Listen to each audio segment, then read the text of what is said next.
When people hear blood sugar-friendly foods, a forbidden foods list often pops into their mind right away. But when it comes to blood sugar control, maybe the better question is not, what should I remove from my plate? But, what can I add to my plate so my body may respond more steadily after a meal? Because you can think of every meal as sending a small message to your body. Some meals may raise blood sugar quickly and then bring it down just as quickly. Others may create a smoother, steadier pattern thanks to fiber, protein, and healthy fats. Let's say this clearly right at the start. Today, we're not going to talk about miracle foods.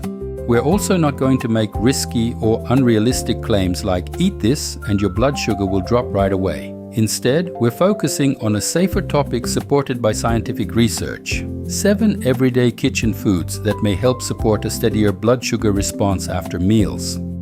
And near the end of the video, I'll share a very simple plate formula. This formula will help you see which foods may make more sense to eat first and which ones may be better to eat later.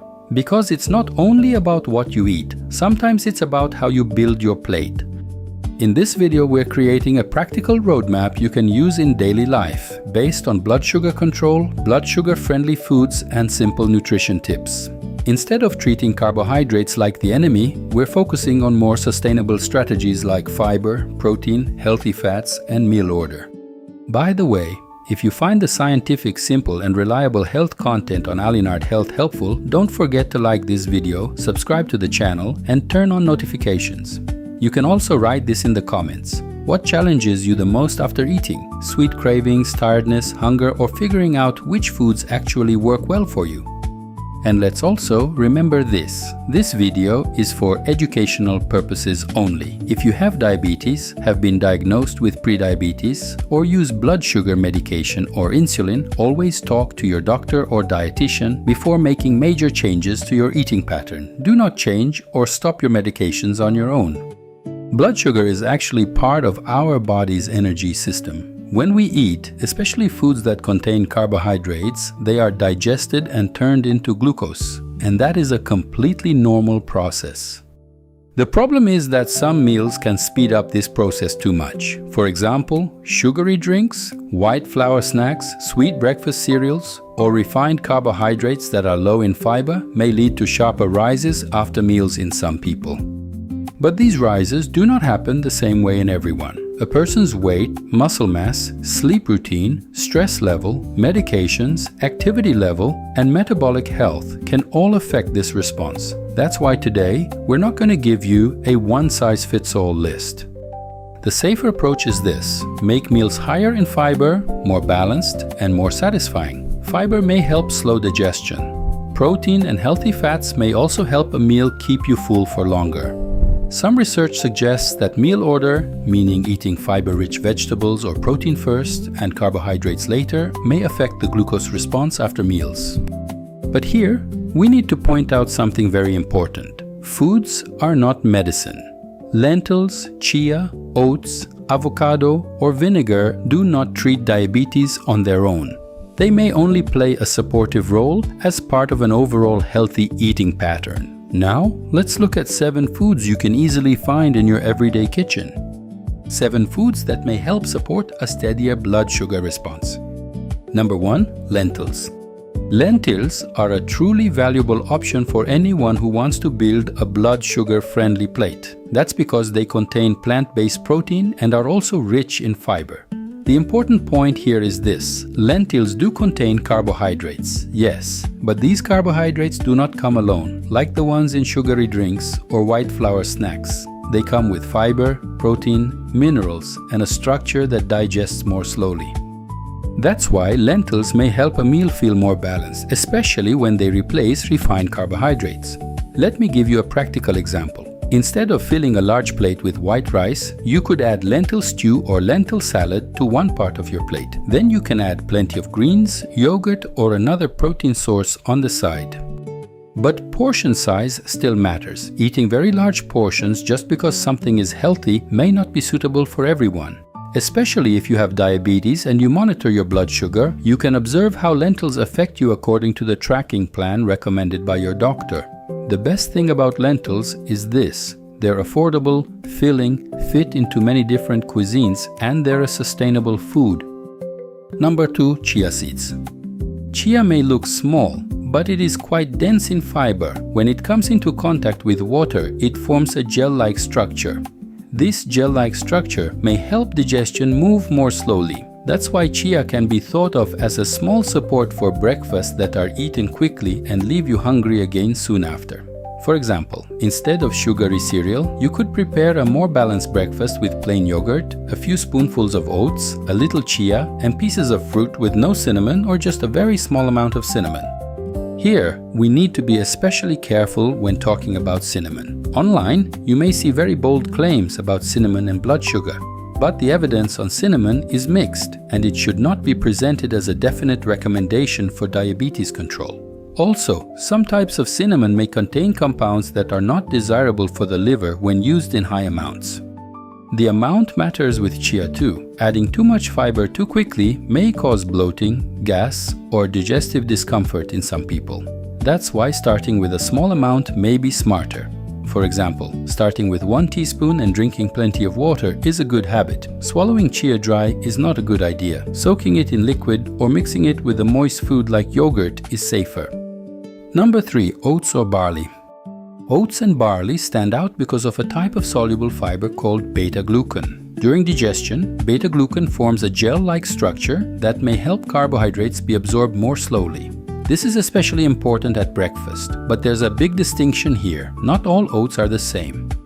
Instant oatmeal packets with added sugar, chocolate granolas, or sweetened breakfast mixes may look healthy, but they can be more challenging for blood sugar. So what are better options? Less processed choices like plain rolled oats, steel-cut oats, or barley.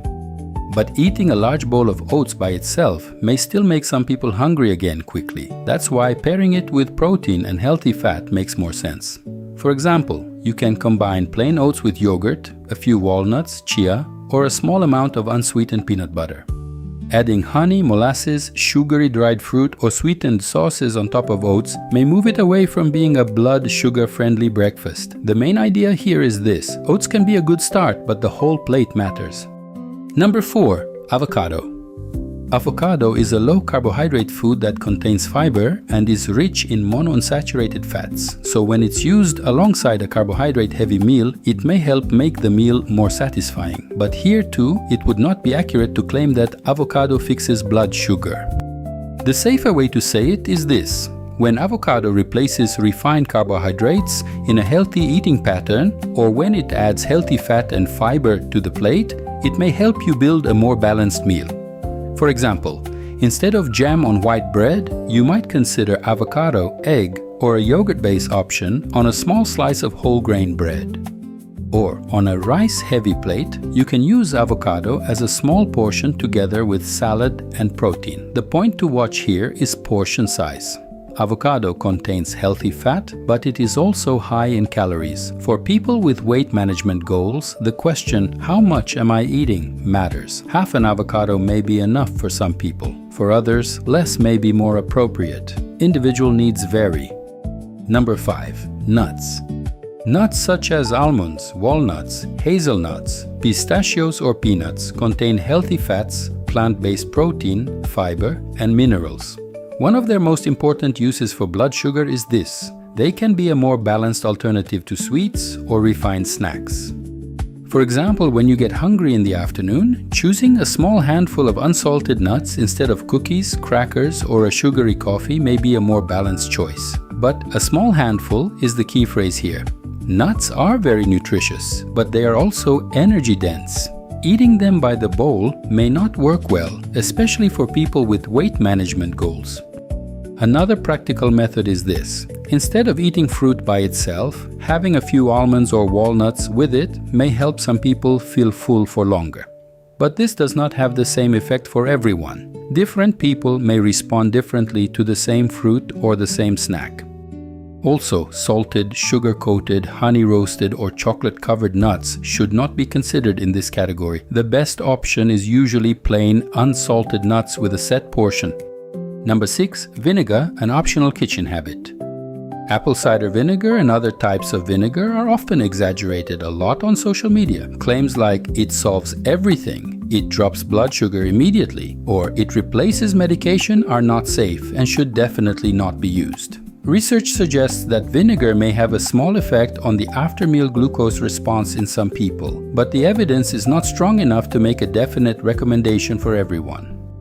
That's why it's more accurate to talk about vinegar not as a treatment, but as an optional kitchen habit. For example, adding a small amount of vinegar to your salad may make eating vegetables more enjoyable, and that may indirectly help you build a higher fiber meal.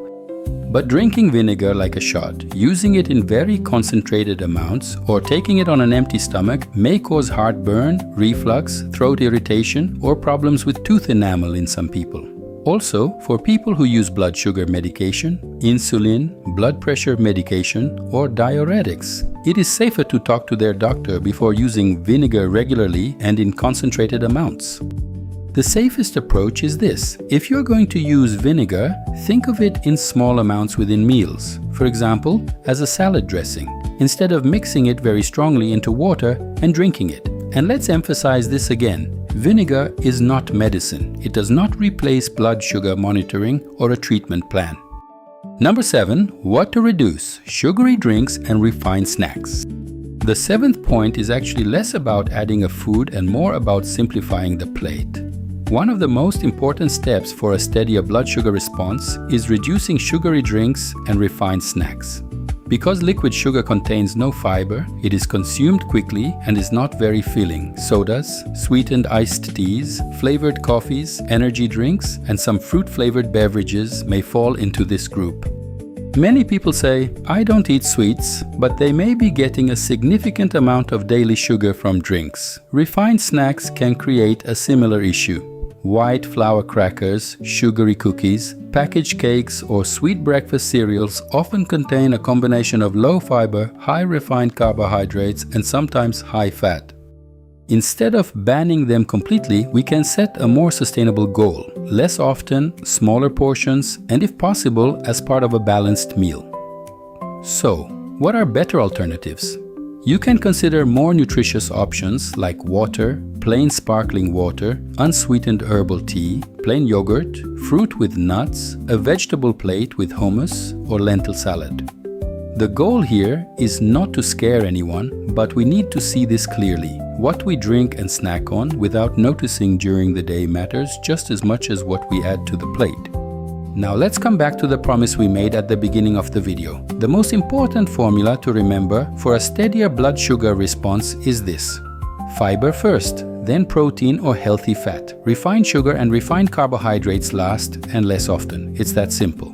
For example, if your plate has salad, lentils, yogurt, and bread, eating the fiber-rich part like salad first, then the protein-containing parts like lentils and yogurt, and leaving the bread for later may create a steadier after-meal response in some people.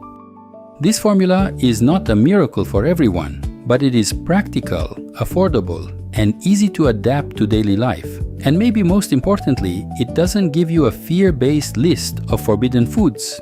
It gives you a plate strategy. Because healthy eating is usually not about being perfect. It's about learning how to build better combinations. When you think about a meal, ask yourself this: does this plate have fiber? Does it have protein? Does it have healthy fat? Can I choose a better drink instead of a sugary one? Can I choose a more filling option instead of a refined snack? These questions can help create a more sustainable, healthy lifestyle approach over the long term.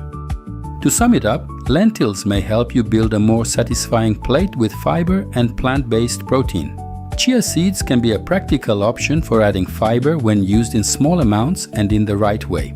Oats and barley may be part of more balanced breakfasts thanks to soluble fibers like beta-glucan. Avocado and nuts may help make refined carbohydrate-heavy meals more balanced by adding healthy fat and fiber. Vinegar should only be thought of as an optional kitchen habit. It should never be presented as a treatment. And reducing sugary drinks and refined snacks may be one of the most effective first steps for many people. But let's remind you again, this video is not personal medical advice. If you have diabetes, prediabetes, hypoglycemia episodes, stomach problems, or regular medication use, make sure to plan nutrition changes with a healthcare professional. Especially for people who use blood sugar medication or insulin, blood sugar may respond differently than expected when the eating pattern changes suddenly. That's why the tracking plan recommended by your doctor is very important.